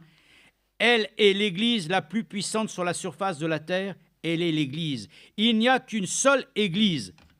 Beaucoup parmi eux portent encore l'étiquette baptiste, presbytérien. J'espère qu'on ne porte pas l'étiquette de message. En tout cas, nous croyons dans le message biblique des temps de la fin. Mais nous n'avons aucune identification, frères et sœurs. C'est ça que le Seigneur a accordé dans sa grâce. C'est de voir qu'à travers les âges, les dénominations, tout ce qui s'est construit d'homme à homme, et ainsi d'un âge à un autre âge, jusqu'à aujourd'hui, de voir ainsi tout ce qui a été, a montré que ça a étouffé le Saint-Esprit. Parce que ce sont les dénominations qui veulent conduire le Saint-Esprit. Laissons-nous conduire par le Saint-Esprit lui-même. Donc nous pouvons le dire, ce qui a été restauré n'a pas été fait du temps de Wesley, ni de Luther. Du temps de Wesley, c'était des réformes. Nous n'avons pas besoin de réformes aujourd'hui. Nous avons besoin simplement que la puissance de vie, frères et sœurs, ce que Dieu déjà a déversé, frères et sœurs, pour notre temps, nous nous en emparions. Que nous laissions cette chose venir nous visiter, nous posséder. Dieu a déjà ainsi rétabli. Et il veut que nous soyons totalement restaurés, frères et sœurs, dans une foi qui doit même produire l'enlèvement. Amen.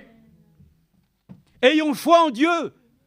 Donc il dit l'amour fraternel, l'unité.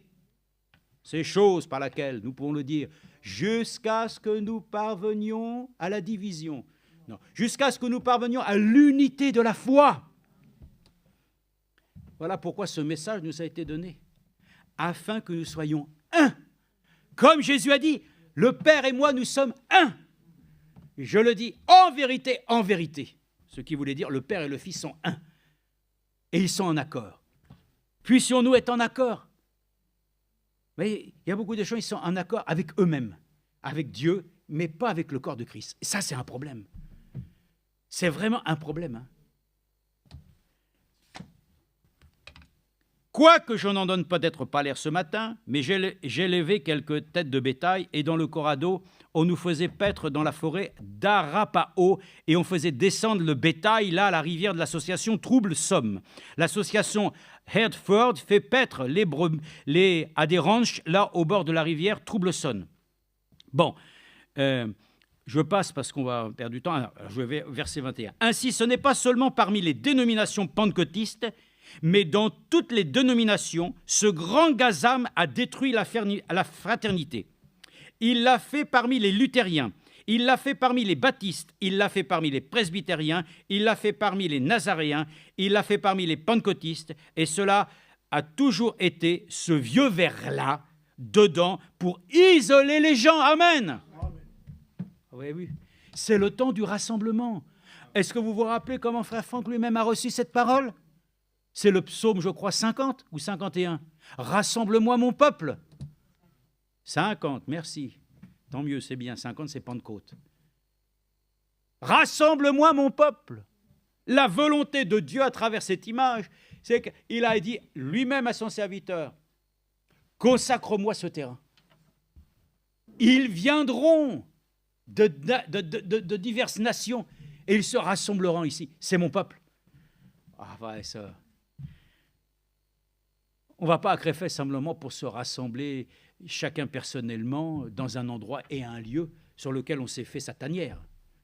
On va là où les enfants de Dieu sont rassemblés et sous une seule tête, l'Esprit de Dieu nous bénit. Parce que ceux qui sont en Inde, ils ne peuvent pas aller à Crefeld. Et il y en a qui n'ont jamais été là-bas. Mais alors, ceux qui ont eu foi et qui sont ancrés réellement dans ce que Dieu dit à l'Église et qu'ils se l'approprient pour eux-mêmes, Dieu fera la même œuvre. Hein. Il n'y a pas de distinction. Hein. C'est simplement de nous soumettre à cette chose. Donc, il dit, il l'a fait parmi les Nazaréens, il l'a fait parmi les Pentecôtistes, et cela toujours a été ce vieux vers. Écoutez, c'était le frère Billy, il a dit l'autre fois, j'ai dit ça, et ce vieux vers là qui dit qu'il mange tout, ça, on l'appelle le ver solitaire. Il va falloir qu'il sorte de nous. Hein. Il y a un ver solitaire qui vous bouffe à l'intérieur. Il se nourrit des choses qu'il n'a pas lieu d'avoir. Il faut qu'il sorte. Hein. Ah, il faut qu'il sorte, même s'il est long. C'est pas grave. Hein. Ça, c'est un vieux ver, c'est ça, hein. Ouais, ça. Dieu nous a rétablis dans une position de fils et de filles pour qu'il n'y ait pas un ver qui nous ronge. Nous sommes rongés encore, frères et sœurs, par le vieux système, le vieux levain. Et Jésus a dit, gardez-vous du levain des pharisiens. Combien nous voulons ainsi avoir vraiment la prédication, frères et sœurs, qui fait foi et autorité, qui nous libère, qui dit, ô ver, tu sors. Frères et sœurs, nous remercions le Seigneur. Récemment, ah non. Et cela a toujours été ce vieux verre-là dedans pour isoler les gens. Aujourd'hui, c'est ça. Le Seigneur lui-même veut rassembler son peuple et beaucoup disent « Non, moi je suis bien tout seul ». Et avec toutes les raisons valables. Mais justement, le Seigneur fait que si tu ne te sens pas forcément bien, mais justement, c'est pour que le Seigneur t'apprenne à supporter. Supportez-vous les uns et les autres. Nous avons la chose, vous n'en avez rien, et c'est pitoyable. Alors, je continue. Alors, il est dit ici, il m'a dit, avons-nous quelque chose, nous les luthériens? J'ai dit, assurément, vous avez Christ. J'ai dit, je vais vous l'expliquer par une parabole. Une fois, un homme a semé du maïs dans un champ et il est sorti quelques jours après et il a regardé. Il y avait de petites pousses dressées comme ceci. Et cet homme s'est mis à louer Dieu pour le champ de maïs. J'ai dit, avez-vous du maïs? Il m'a regardé, il a dit, eh bien peut-être dans un sens, il avait du maïs. J'ai dit, il avait du maïs potentiellement. Peu après, ce maïs a mûri. Et après quelque temps, c'est devenu une tige. J'ai dit, les 2 premières feuilles, c'était vous les luthériens. La première réforme. Après quelque temps, la tige a suivi. Cette tige avait l'air si jolie. Amen. Elle s'est retournée vers la feuille et a dit, je n'ai rien à faire avec toi. Je suis une jolie tige et tu n'es rien d'autre qu'une pauvre feuille verte. Mais si l'on connaissait la vérité, c'est la vie même qui était dans la feuille qui a formé la tige. Et il faut que la feuille laisse tomber son pollen pour qu'il croisse jusqu'à maturité. Après quelque temps, l'épi est apparu portant des graines. Les pentecôtistes, la restauration des dons, le retour à ce que le grain était avant d'aller sous terre, le retour de la puissance de Dieu dans la plénitude, manifestant Christ vivant à la Pentecôte par des dons et des manifestations de la première Église. Amen. Ça, ces choses-là sont accomplies. Dieu réellement a rétabli, frères et sœurs, alléluia, repositionné le fondement de la foi. Et Dieu lui-même rétablit ainsi ces choses pour que soit manifestée sa puissance et qu'on puisse voir que réellement, alors, Dieu est à l'œuvre. Mais est-ce que ça s'arrête là? Non. Il faut une plénitude de restauration par la parole. Les gens se sont allés, ils sont là. Oui, on porte du fruit. Oui, bien sûr. Mais Jésus a dit, vous-même, vous dites que vous avez fait ceci en mon nom, mais je ne vous ai jamais connu, frères et sœurs. Il faut que Dieu nous reconnaisse à cause de sa parole en nous. Et quand je dis la parole, ce n'est pas l'intellectuel, ce n'est pas la doctrine, c'est la vie de Christ en toi.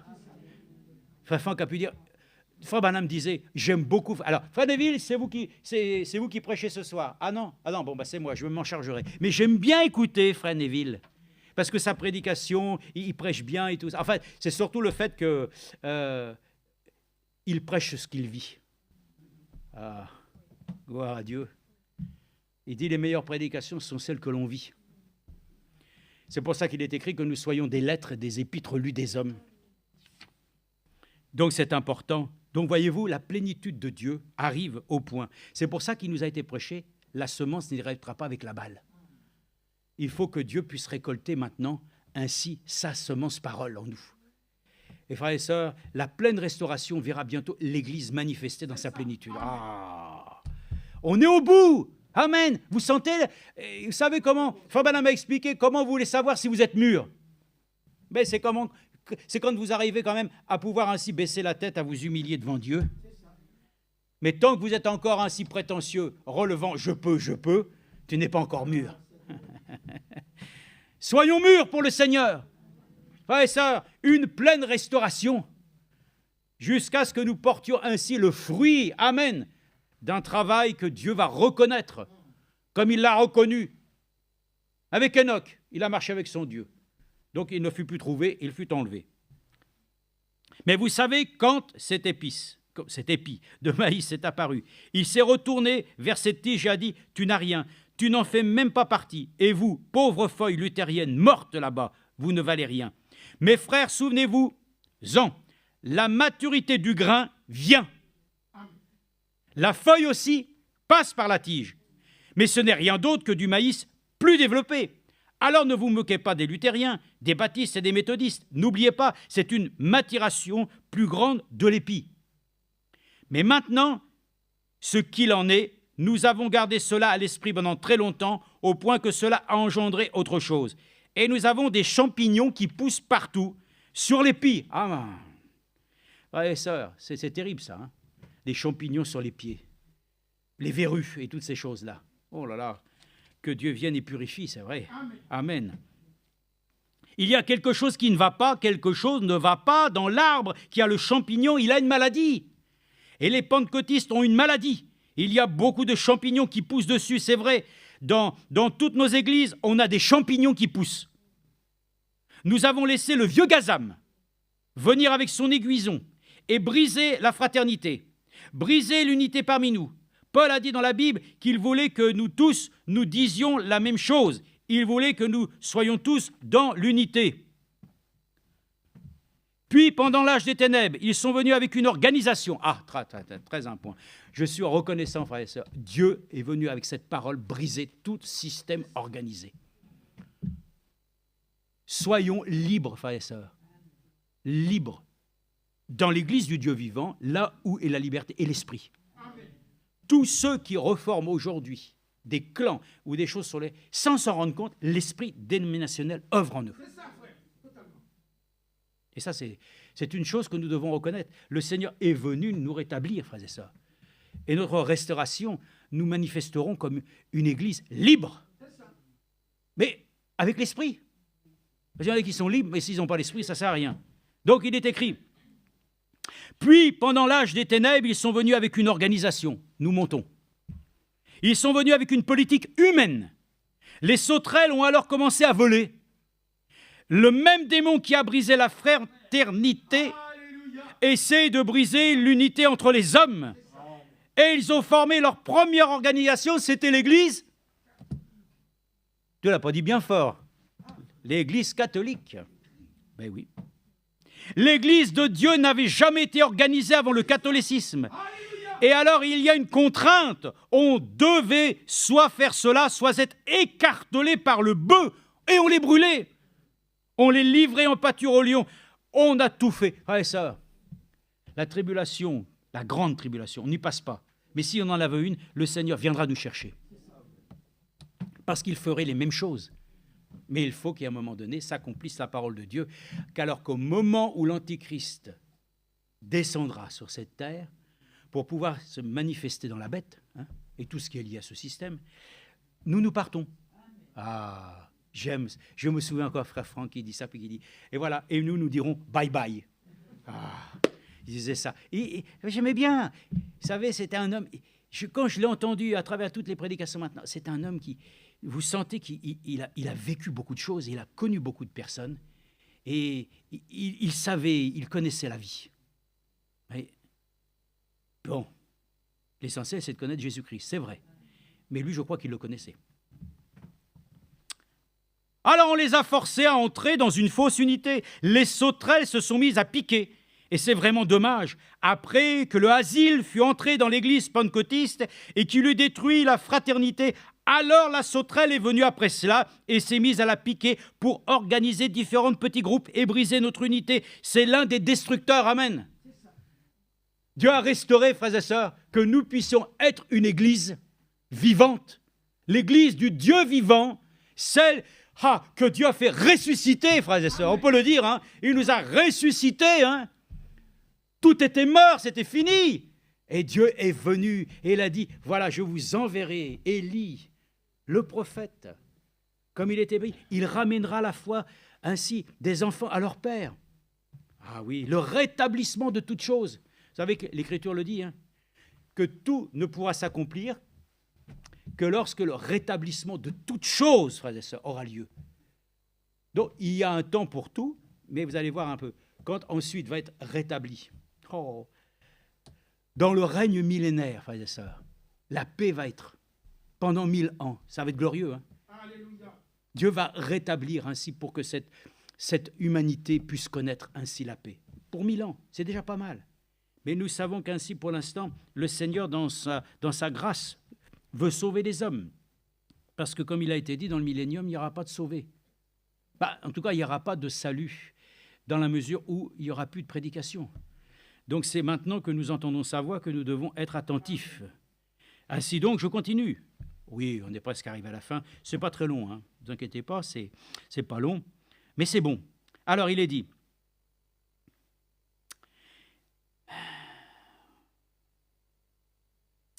Les sauterelles se sont mises à piquer, et c'est vraiment dommage. Après que le asile fut entré dans l'église pentecôtiste et qu'il eut détruit la fraternité, alors la sauterelle est venue après cela et s'est mise à la piquer pour organiser différents petits groupes et briser notre unité. C'est l'un des destructeurs. Qui est le séparateur? Qui est celui, l'accusateur des frères? C'est toujours le même, hein? Eh oui, c'est toujours le même. Mais nous pouvons reconnaître que sa parole est venue nous révéler ainsi le contenu, ainsi parfait de la personne de notre Seigneur Jésus-Christ, afin que nous puissions comprendre que vraiment Dieu nous a fait grâce dans ce temps d'avoir ainsi pu entendre cette parole de délivrance. Si le vieux concile général, quand le mouvement pentecôtiste venait à commencer tout au début, démarrant avec le parler en langue, le dernier des dons le mettant en dessus, s'ils étaient tout simplement restés en place et qu'ils ne s'étaient jamais organisés et qu'ils avaient tout simplement laissé cela être une communion de la Pentecôte, plutôt qu'une quelconque organisation, nous serions 1 million de fois frères. Et s'ils avaient laissé cela être une expérience et non une dénomination. Maintenant, rappelez-vous, c'est moi qui fais la déclaration. Je ne suis pas contre les dénominations. Il doit en être ainsi. Sinon, la parole de Dieu n'aurait pas dit qu'il en serait ainsi. Si ces asiles, ces insectes vont dévorer l'Église, ils vont la dévorer, c'est exact. Dieu l'a dit. C'est tout aussi évident que lorsqu'il a dit qu'il déverserait son esprit. Ce que Dieu dit pour une chose, que ce soit bon ou mauvais, cela va être exactement ainsi. Mais je ne fais qu'exposer quelque chose à vos oreilles afin que vous puissiez comprendre. Eh bien, le asile s'est mis à dévorer, plutôt la sauterelle, et elle a détruit l'unité. Et ils ont organisé la première église. Amen. Je vais continuer un peu plus loin. Bon. Il dit, verset 33, « Et si le groupe des unitaires n'était pas parti d'un seul côté et qu'ils n'en avaient pas fait un problème, et s'ils étaient restés avec leurs frères, qu'ils avaient laissé le Saint-Esprit les oindre, cette chose n'aurait jamais éclaboussé et brisé la fraternité, comme elle l'a fait. Mais qu'est-il arrivé? Les sauterelles ont commencé à voler. Cela a brisé la fraternité. Il vous fallait avoir votre petite unité. L'unité n'est pas une chose isolée, frère. L'unité est pour le corps entier de Christ. L'unité n'est pas une chose isolée. Il y a beaucoup de croyants aujourd'hui, ils sont isolés, volontairement. L'unité est pour le corps entier de Christ. Cela a commencé à l'époque primitive. Paul a dit, quand je vais parmi vous, l'un a ceci et l'autre cela. L'un dit, je suis de Céphas, l'autre, je suis de Paul. Céphas a-t-il été crucifié? Baptisez-vous au nom de Paul? Eh bien, cette histoire avait déjà commencé. Cela rongeait les églises. Mais ce qu'ils avaient au commencement, c'était l'unité d'un seul vrai Dieu. Il y a quelques jours, oui frères et sœurs, nous sommes dans le temps de la véritable adoration. Et vous savez ce qui nous unit aujourd'hui? C'est ce qui nous a séparés de toute Trinité. C'est tout ce qui nous a séparés ainsi d'un seul Dieu et unique Dieu. Et c'est pour ça qu'au nom du Seigneur Jésus-Christ, comme j'ai eu ce frère qui est venu ici, voilà, vous êtes une église ici, ça fait des années, mais on ne vous connaît pas. Non, bien sûr. Non, on ne fait pas trop de publicité, c'est vrai. Mais cependant, nous sommes là, et oui, d'accord. Et je parle avec lui, et je lui dis, oui, nous avons quand même des points sur lesquels la parole de Dieu nous a identifiés comme des croyants qui, comme ainsi dans les temps apostoliques, voilà, se réfèrent à l'enseignement, donc des apôtres. Ah oui, d'accord. C'est pour ça, de quel baptême avez-vous été baptisés? Parce que je crois que le véritable baptême, c'est par celui qui nous a sauvés. Donc, au nom du Seigneur Jésus-Christ, selon les Écritures, oui. Oui, mais pour moi, ce n'est pas important. Ce n'est pas important ce que dit la parole de Dieu. Non, ça ne change pas grand-chose. Ça ne change pas. Mais nous, ça change tout. Ça change tout, frères et sœurs. Ça nous change. Frères et sœurs, combien nous remercions le Seigneur que ce qui avait été, voyez-vous, dévoré. Toutes les doctrines, tout a été mangé. Dieu nous l'a redonné. Dieu nous l'a restauré. À nous, frères et sœurs, de nous emparer ainsi de ces choses. Et il dit pour terminer, je crois, alors oui, ce qu'il y avait au commencement, c'était l'unité d'un seul vrai Dieu. Il y a quelques jours, j'ai reçu une lettre de l'Afrique venant de frère Judy. Eh bien, je voudrais vous faire savoir qu'il a 2 groupes parmi eux là-bas. Ils ont un baptême trinitaire et un groupe baptise 3 fois. Une fois pour le Père, une fois pour le Fils, une fois pour le Saint-Esprit. La face en avant. Et ils ont dit, Jésus, quand il est mort, nous sommes baptisés en sa mort. Donc ils sont tombés face en avant. L'autre groupe a dit, non, c'est du non-sens. À l'époque où Jésus est mort, on ensevelissait un homme couché sur son dos. Alors il le baptisait 3 fois à l'arrière. Une fois pour le Père, une fois pour le Fils et une fois pour le Saint-Esprit. Et ils se sont divisés. Oh, bonté divine, frère, ne pouvez-vous pas voir, ne comprenez-vous pas? Qu'est-ce que cela change? Quand nous avons perdu le sentiment de fraternité, nous sommes dans une condition terrible. Comprenez-vous? Mais ces petites choses qui apparaissent, quelques-uns s'en emparent et nous allons nous unir. Ce n'est pas l'unité, c'est de la pure jalousie, de la mesquinerie. Comprenez-vous ce que je veux dire? Nous avons besoin d'une véritable unité chrétienne et apostolique. Oui, monsieur. Alors, je vais terminer encore ici. Voilà. Autre chose qu'ils avaient en ce jour-là, c'était un enseignement biblique absolument étonnant. C'était l'une des choses qu'ils avaient et que le gazam et le hazim, avez-vous remarqué qu'il s'agit du même insecte tout du long? Eh bien, ce vieux démon de Gélec est entré. Il rampe sous la peau aussi. Vous savez, il vous ronge. Dès qu'on trouve une petite chose et alors ce que quelqu'un d'autre essaie de dire ne change rien. Il va s'accrocher à cela. Il isolera son petit groupe dans quelque chose, mais cela signifie cela. Frère, ce n'est pas c'est ceci, c'est cela la chose. Une communion, un véritable enseignement biblique, pas poursuivre l'une ou l'autre chose. Nous avons de vrais frères remplis de l'esprit du Saint-Esprit. Si je dirigeais mon assemblée comme l'un d'eux, je serais un hypocrite. Je ne parle pas contre les choses telles que l'Église baptiste dit ceci, l'Église méthodiste dit cela, tel fait ceci ou tel autre fait cela. Je ne prêche pas contre les hommes, je prêche contre ce démon de Gélec qui essaie de s'emparer des hommes. Et nous voyons cela, j'ai apporté cela pour l'exposer devant ses frères, afin que nous puissions voir qu'ils avaient été prédits que ces destructeurs viendraient et qu'ils rongeraient la vigne. Maintenant, nous savons que le Saint-Esprit est ici. Nous savons que le Saint-Esprit est la vie. Mes frères, savez-vous que cela n'œuvre que dans une souche? Y avez-vous pensé? Savez-vous que c'est dans une partie? Mon ami, que l'Esprit n'est à l'œuvre que dans une souche? La Bible dit que ce serait une souche. Qu'est-ce que c'est? Nous avons un corps désuni. Nous avons mis l'amour fraternel en pièces. Et ce matin, tout au fond de cœur de chaque homme né de nouveau, dans leur cœur, ils aimeraient s'embrasser les uns les autres. Ils aimeraient le faire.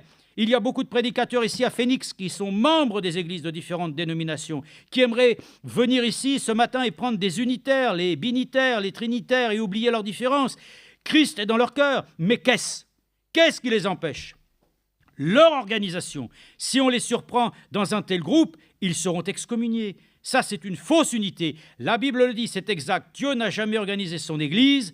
Eh bien, ne soyez pas contre cela. Dieu avait dit que cela devrait arriver. Et le problème est parmi nous tous. Soyons des frères.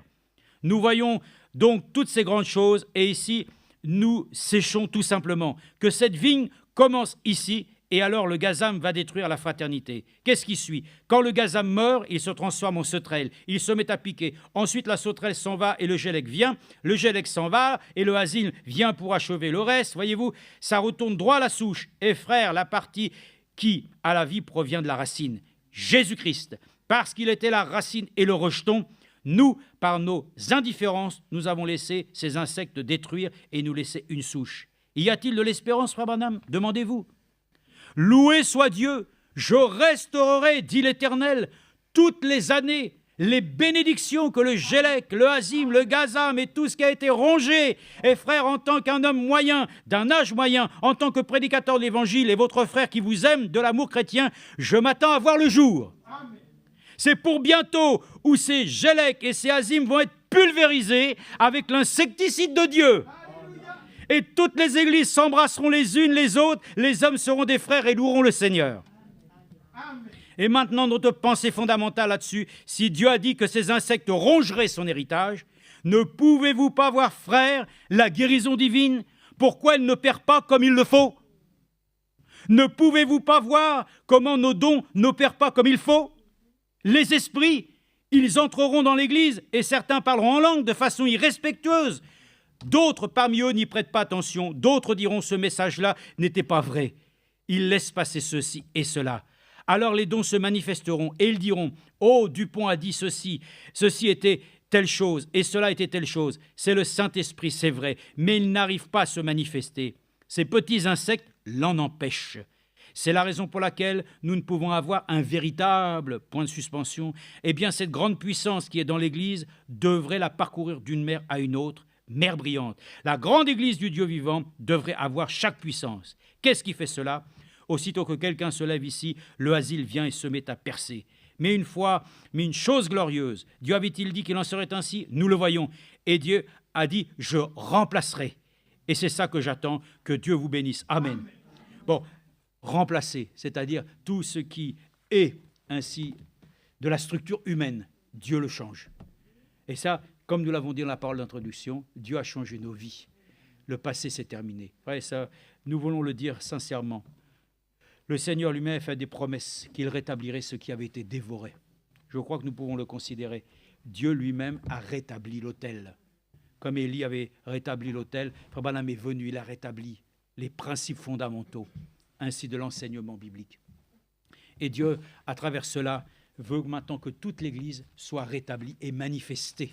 N'est-ce pas, comme le corps du Seigneur Jésus-Christ et son épouse, il faut le laisser lui-même venir ainsi donc, par cette parole de vérité, laisser réanimer en nous l'amour fraternel, l'unité, briser tout ce qui peut ainsi créer en nous des groupes, ou de voir à nouveau un esprit dénominationnel venir encore ainsi se placer parmi nous. Non, non.